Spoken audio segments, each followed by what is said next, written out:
Hey there, what's happening? I'm Jamie. Welcome to the Everything 80s podcast and part one of this new mini-series called From Dial-Up to Satellites, the story of the very early internet. So in today's episode, we are looking a quick look at the actual development of the internet itself and Tim Berners-Lee, who is really the godfather of the internet. It's not Al Gore, as he would have you believe. Then we're going to look into the early days of the World Wide Web and specifically Netscape and how that brought the internet really to the world. So before we start, if you haven't already, make sure you subscribe wherever you find your podcasts. I should be there. Okay, here we go. So as I mentioned, the internet, as we know it, starts with Tim Berners-Lee, who is from England, around the Dorset area. He worked in computers a majority of his life, and one of his early jobs was creating software for printers and things like that. He had a huge promotion, I guess, or career advancement as he became an independent contractor for CERN, the multi-conglomerate scientific facility that spans a couple countries and has collaborations from all around the world. They have the Large Hadron Collider, if you've ever seen that, which spins the molecules around over the course of like 30 kilometers. And the fact that he got in there showed his insights and advancement into everything tech-related and specifically with computers. So that's based in Geneva. While he was there, this is December 1980. While he's there, he proposes this project based on this new concept called hypertext. And that is a way for computers to share files and send updates and information among researchers and how they can all be connected together. So he built a prototype system that he called Enquire, Enquire. So this is, very, very primitive days of what the internet would become. He would end up leaving CERN in late 1980, and then he went to work for another computer systems company. He'd just sort of do this menial work and run the technical side of the company for a few years. And this gave him more insights into computer networking and how you could actually connect computers together. So in 1984, he goes back to CERN, sort of like almost a consultant, if you will. So fast forward a few years into 1989. At this point, CERN has developed what we now know as the internet. More in that they were connecting computers together between different countries and cities and researchers just for a way for scientists to share information. And at that point, CERN was sort of the largest, I guess they call it like the internet node, sort of like the hub in all of Europe. So now that CERN has advanced this ability to connect computers together, Tim Berners-Lee remembers that hypertext idea he had, that now you could send they would call links, and you could connect research together quicker. You wouldn't have to send bigger files. You could send a link, and someone could click on that and go to another page. They could access whatever you wanted. I mean, everything was text-based. There was no video or giant files like that. So basically, everything to do with the internet comes down to this hypertext idea. And he presented the idea and even gave it the name, the World Wide Web, early on. And it was as simple, without having to go too much into the technical aspects, it was as simple as connecting it to a domain name system, the ability to connect these hypertext links. That's basically all the internet was. Most of the technology was already there. Everything was in place. He just had to sort of connect it together, like the computers, the network, the hypertext. That it was all, I don't want to say simple, but was right in front of them the whole time, and he just connected all the dots. Realizing this, he puts together a proposal in March 1989 and then distributes it among the scientists and managers around CERN. And basically, this was the straight proposal for the internet. And they, not surprisingly, with any new forms of technology, they were like, oh, it's interesting. It's kind of a vague idea. It could be exciting and, that sort of thing. But as I mentioned, there was also this proposal, and that meant he actually had to put this thing together and, demonstrate what was possible with this hypertext transfer protocol, he called it, or HTTP. This was the birth of the internet. And Tim Berners-Lee published the very first website, which was used to describe what the project was about, just to sort of give people information, because it was, even some of these scientists and computer people couldn't necessarily wrap their heads around what he was trying to do, like connecting all these things and being able to send links and directing people to other like web pages. The idea of a web page didn't make any sense. But this is 20th of December, 1990, and it was technically the very first website launched. It was info.cern.ch that was running on one of the next computers at CERN, which would have a big role with Apple and Steve Jobs later in the future. But that very first webpage, the address was http://info.cern.ch/hypertext/www/theproject.html. This whole website was explaining what the web was. He had come up with a few different ideas for like what to call this thing, where everything would be connected together and you could, connect with each other and send these things and whatnot. And they went through different names, and eventually it was that idea of just a web, that everything was connected. So on that very first website, it's unfortunately not available. There's no screenshots. There's no original copy of it. We can't really see whatever happened with this thing. But what it did was it told people what the browser was and how you could use it and how you could set up a web server. It also taught you how to get started with your own website and what this could potentially grow into. And like I said, this was, even for people within the industry, was seen as just, again, sort of a novelty niche idea. So the early days of the internet, again, now it is established as the World Wide Web, is purely for scientists and research and sharing information and things like that. So this is all good, but without a good infrastructure and a way to navigate it, it really wasn't anything to write home about. There wasn't, there was a lot of information out there, but how did you kind of put it all together? And how did you really connect with other people? Or how did you connect with these web pages and things like that? And that brings us more into the Netscape world and the idea of the very first internet browser.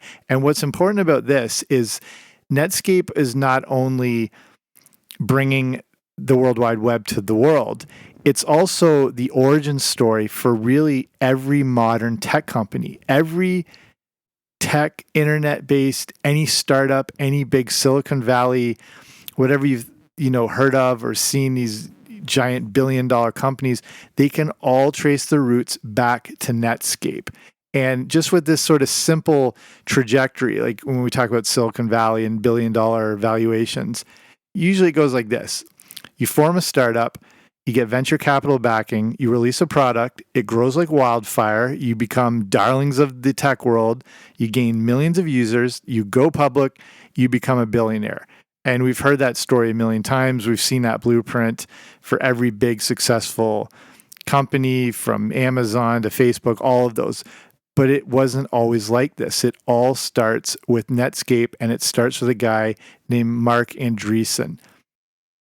So he was a guy obsessed with computers, and computers, again, at that point are a real sort of niche hobby, and they're not accessible for the masses. And if you were involved in computers, you had to have a high level of skill to operate them. And having this skill and being connected and networking with like-minded people, he became aware of the internet and the World Wide Web. And they were using it because he worked in the industry, and that was the way that, again, information was being shared now, specifically because his passion took him to the National Center for Supercomputing Applications, or the NCSA, in Chicago. So this is 1992, and Tim Berners-Lee has just basically put out the internet in 1990. So very, very early days. And because now all these networks were being able to connect together, there had to be, again, those like central hubs, like we mentioned CERN. CERN was one of the big European hubs.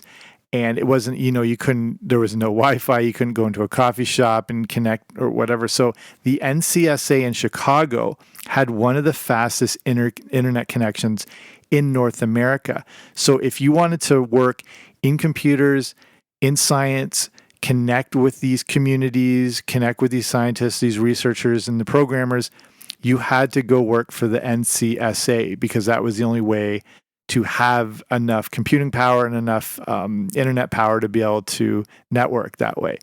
So Mark Andreessen, was one of the first student computer programmers at the NCSA. So again, the computers are connected together through the internet, but there wasn't an effective platform to connect everything you found online. There were, early web browsers, and Tim Berners-Lee had put one together, but there was no way to just sort of package all the information up and present it in one web page that you could look at. So while he was doing mindless coding work, Andreessen had been using his spare time, or when he wasn't working on what he was supposed to be, he was fully immersing himself in the World Wide Web and seeing that this is not only connecting the science and the tech people, but this could potentially connect the entire world together. It's not that other people didn't know this was a possibility, but he was the one who really started to kind of connect the dots into what was possible to create this connection between someone sitting in a room in Chicago and connecting with someone who had the same interest in Sydney, Australia. Again, the whole idea of the internet was just for science and research. So he believed he could evolve the web quicker and he could turn it into something more useful. So that meant they had to create a better web browser because what was out there just wasn't cutting it. The internet is nothing if there isn't the software to both navigate and view it. All those hypertext links and all those web pages and the ability to create a web page that Tim Berners-Lee had, developed and instructed people on, it didn't really mean that much if people couldn't easily access it or view it in one place. If it was spread over multiple pages and multiple websites, there was nothing making it connect together seamlessly. And again, there were early web browsers, but they were the same thing. They were super clunky. You had to basically be a data scientist to work through it. And at this point, he wasn't the only one with this idea, but the people who were there were dozens of people trying to create new web browsers, but they were, again, doing it for the same crowd. They were making it for the computer literate.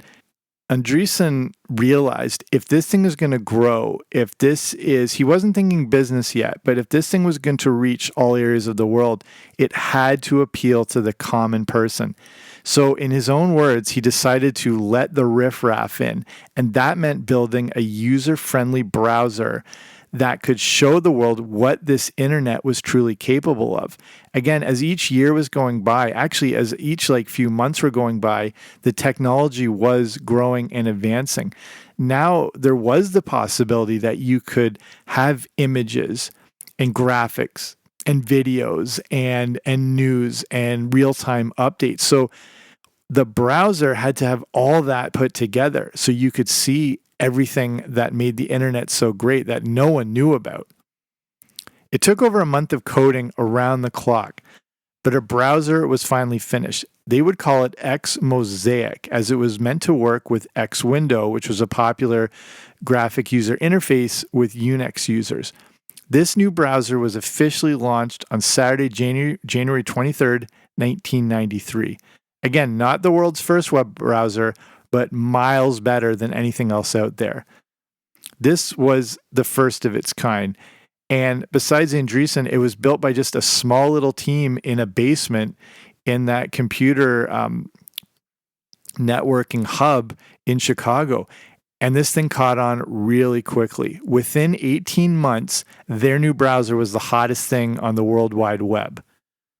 Again, there were very few websites when they started, but now, since the internet was easier to access, tens of thousands of new sites were being created all the time. Mosaic was how many people first saw the World Wide Web.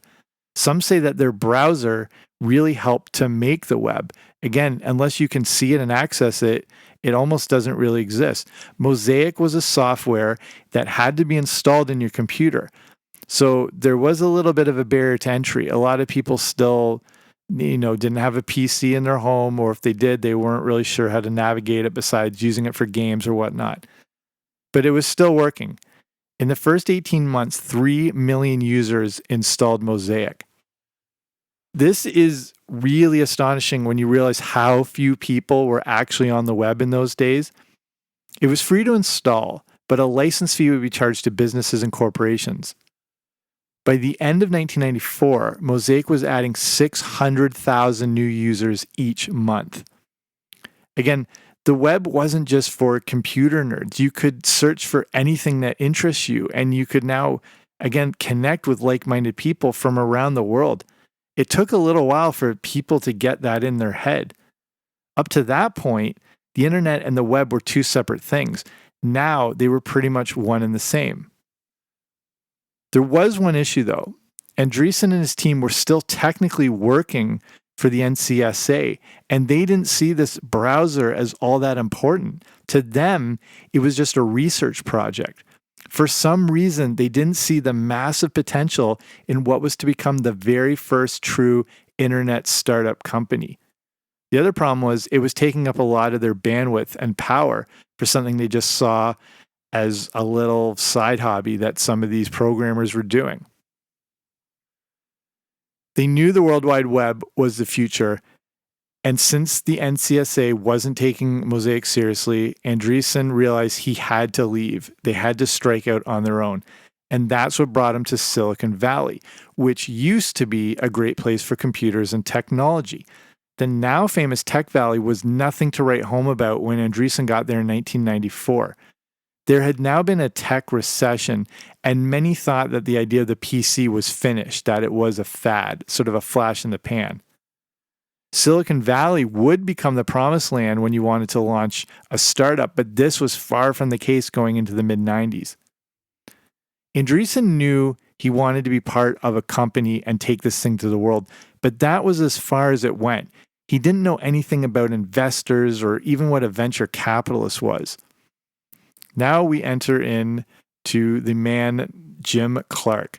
He had just left a company called Silicon Graphics. This was a billion-dollar company that he helped to start, and they created CGI animation.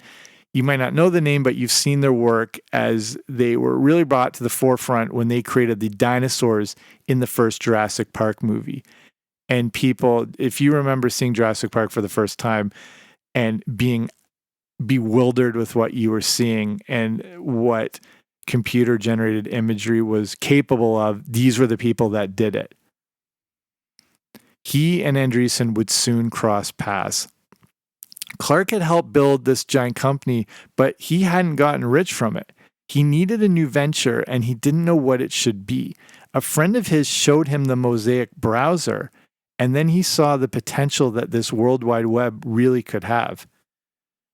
Andreessen and Clark then connected, where it was decided that Andreessen would come up with something and Clark would fund it. Andreessen was still all in on the World Wide Web. The web was growing at a pretty astonishing rate, and this was the time to make a commercial splash. Netscape would start out as Mosaic Communications Corporation in April 1994. So you might wonder, why did they have the same name? This is because Mosaic wasn't like a brand name. It was the name of the open source research project that was basically available to everyone. The problem was there wasn't a certainty if this name could be trademarked, but the NCSA made it too difficult, so the new startup abandoned the name altogether. The first name they came up with was called Mozilla, and that no doubt sounds familiar. That will be a future story related to this. But at the time, this was seen as a combination of Mosaic and Godzilla, because their idea is they just wanted to destroy this old sort of foundation of what was the first form of internet that wasn't being taken seriously by the NCSA. Another idea is that it might be a combination of the words mosaic killer. Either way, they didn't go with that, and the name Netscape popped up, and they decided that was the one.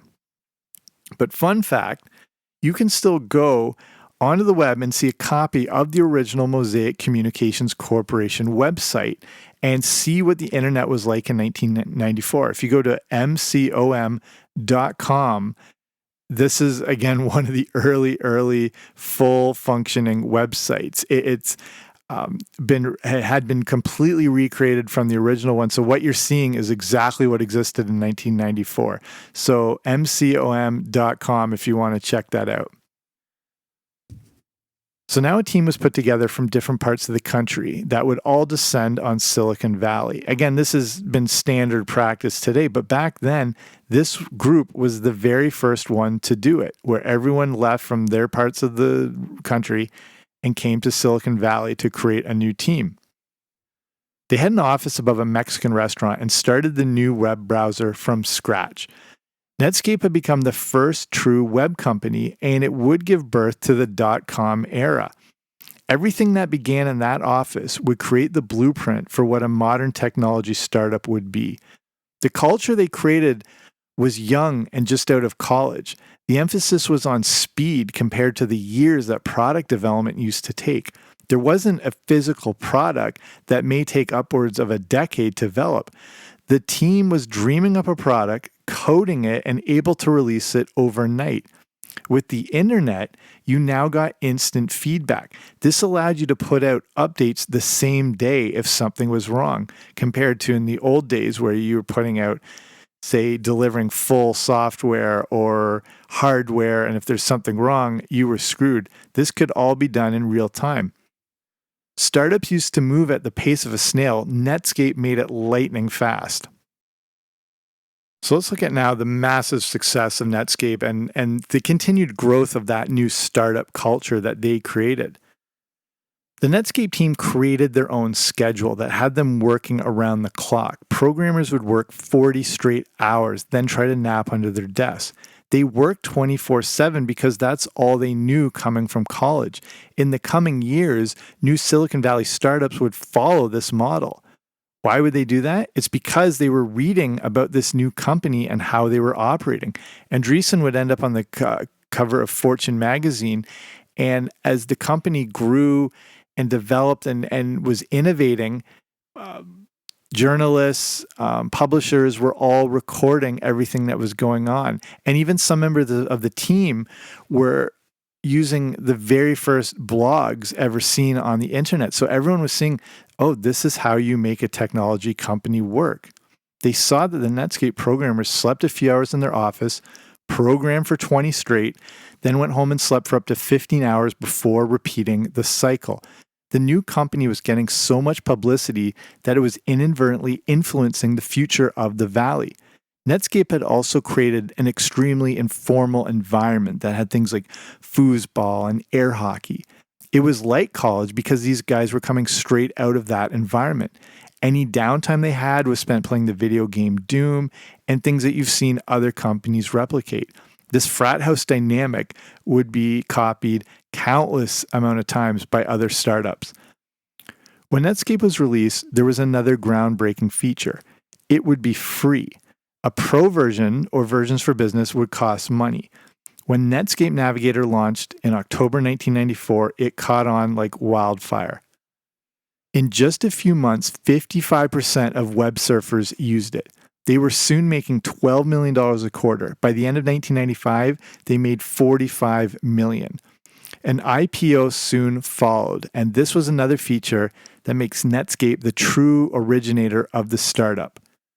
They were less than 18 months old when they launched their IPO. They didn't even have significant profits, just the prospect of profits to come. The hype over the Netscape IPO made Silicon Valley hot again. When the IPO launched, everyone at Netscape became millionaires overnight, and Jim Clark was a billionaire. In the past, for a company to go public, they would have to show years and years worth of profits.